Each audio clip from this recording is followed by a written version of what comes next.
हम सबकी कुछ न कुछ आदतें होती ही हैं। अच्छी आदतों से हम जीवन में वो सब पा सकते हैं जिनकी हम इच्छा रखते हैं। दूसरी तरफ बुरी आदतें हमसे सब कुछ छीनने की शक्ति रखती हैं।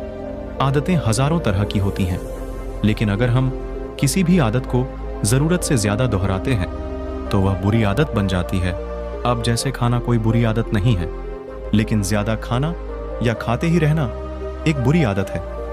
बोलना कोई बुरी आदत नहीं है, मगर ज्यादा या बेवजह बोलना एक बुरी आदत है।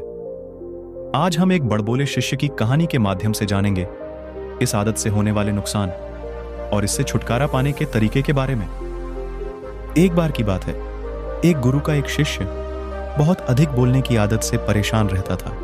जब भी वह किसी से मिलने के बाद अपने दोस्तों के सामने उस व्यक्ति के बारे में अपने विचार देना शुरू कर देता, चाहे कोई उससे पूछे या नहीं। वह अपने आसपास की लगभग हर चीज के बारे में, आश्रम में रहने वाले लगभग हर शिष्य और शिक्षक के बारे में अपनी राय बताता। उसकी अपनी सकारात्मक या नकारात्मक राय होती थी, जिसे वह बिना सोचे समझे लोगों के सामने रख देता। जब भी आश्रम में रहने वाला कोई अन्य शिष्य उसके पास कोई समस्या लेकर आते थे, तो वह उसकी पूरी बात सुने बिना उसे सलाह देना शुरू कर देता। वह अक्सर अपने दोस्तों से कहता रहता था कि तुम इस काम को ऐसे करो, वह काम ऐसे नहीं करना चाहिए।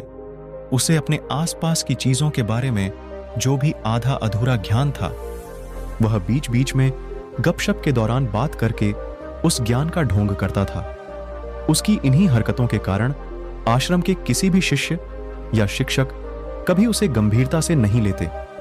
अक्सर उसके साथ पढ़ने वाले शिष्य उससे दूर रहने की कोशिश करते थे, क्योंकि वह उन्हें हर बात पर सलाह देता था।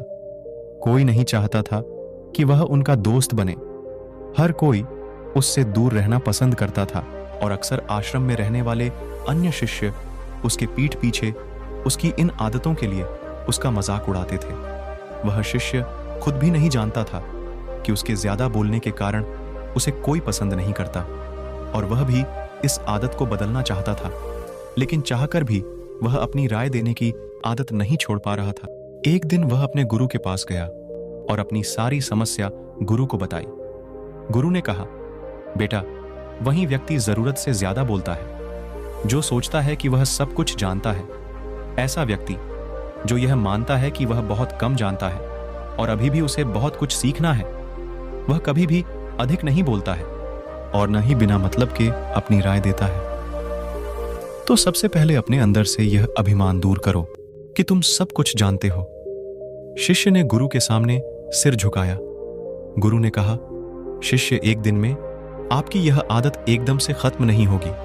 आपको धीरे धीरे अपने अंदर से यह आदत खत्म करनी होगी। लेकिन मैं तुमको यह जरूर बता सकता हूं कि तुम्हें किन मौकों पर चुप रहना चाहिए, ताकि तुम खुद को दुखी होने और किसी बड़ी परेशानी में पड़ने से बचा सको। शिष्य ने गुरु की बात से सहमत होते हुए हां में सिर हिलाया। गुरु ने कहा, बेटा, इन 5 अवसरों पर प्रत्येक व्यक्ति को अपना मुंह बंद रखना चाहिए। पहला, जब आपको लगे कि आपकी बातों से कोई आपकी भावनाओं को नहीं समझ सकता, तो उस समय आपको चुप रहना चाहिए।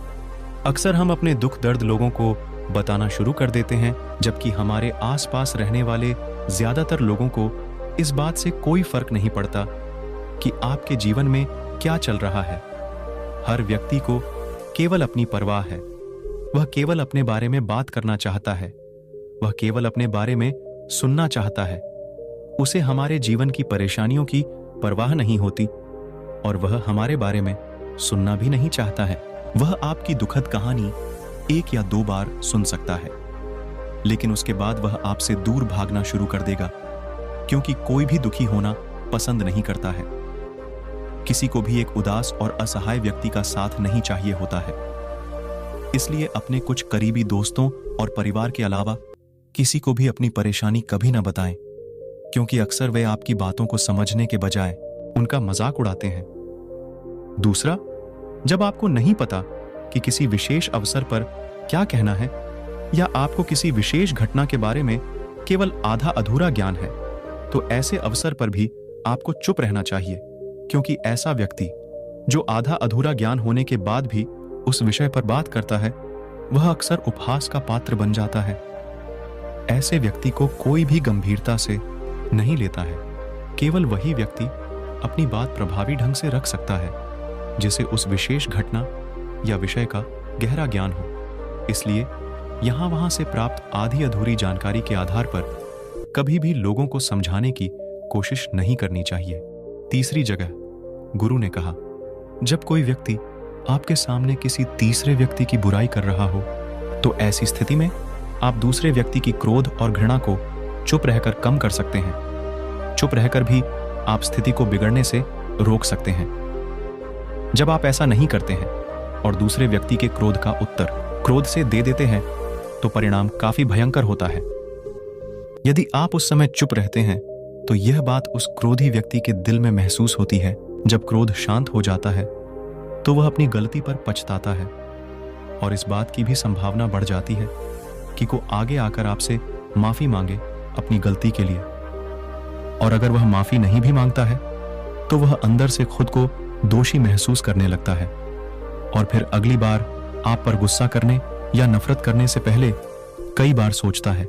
लेकिन आपको हर हाल में या हर समय चुप भी नहीं रहना चाहिए। अगर कोई गलत कर रहा है तो उसका जवाब आपको देना चाहिए, क्योंकि कुछ लोग ऐसे भी होते हैं जो हमारी खामोशी को हमारी कमजोरी समझते हैं। गुस्से में चुप रहने का यह तरीका केवल परिवार, करीबी रिश्तेदारों और कुछ करीबी दोस्तों के लिए ही सही है, हर इंसान के लिए नहीं। अगर आप हर जगह खामोश रहने लगें तो इसका गलत इस्तेमाल भी हो सकता है। पांचवा स्थान, जहां आपको चुप रहना चाहिए। गुरु ने आगे कहा, जब कोई व्यक्ति अपने जीवन की कोई दुखद घटना या अपने जीवन की परेशानी साझा कर रहा हो, ऐसे में आपको चुप रहना होगा और सिर्फ उसकी बातों को सुनना होगा। ज्यादातर ऐसे लोग हैं जिनके सामने किसी ने अपनी समस्या सुनाई नहीं कि वो तुरंत समाधान देना शुरू कर देते हैं। हालांकि जब कोई व्यक्ति अपनी समस्या हमारे साथ साझा कर रहा है तो वह हमसे किसी सुझाव की उम्मीद नहीं करता है।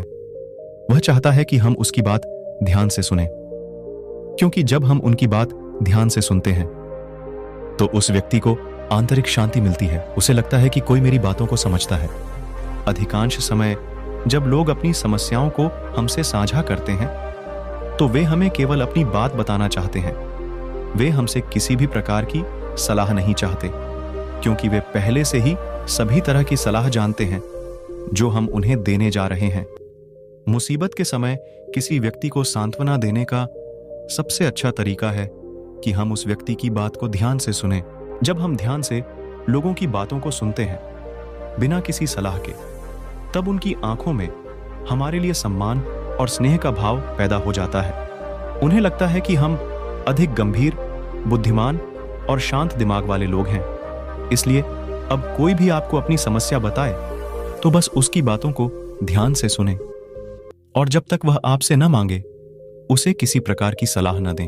गुरु ने कहा, मेरी एक बात हमेशा याद रखना, जब आप कम बोलते हैं तो लोग आपकी ओर अधिक आकर्षित होते हैं कि आप कौन हैं और आप क्या सोचते हैं। शिष्य ने हाँ में सिर हिलाया। शिष्य अब गुरु के द्वारा कही बातों को समझ गया था कि किन परिस्थितियों में उसे चुप रहना चाहिए और किन परिस्थितियों में बोलना चाहिए। उसने यह भी सीखा था कि कम बोलने से वह आश्रम में अपनी प्रतिष्ठा वापस पा सकते हैं। उसने गुरु को धन्यवाद दिया और वहां से चला गया।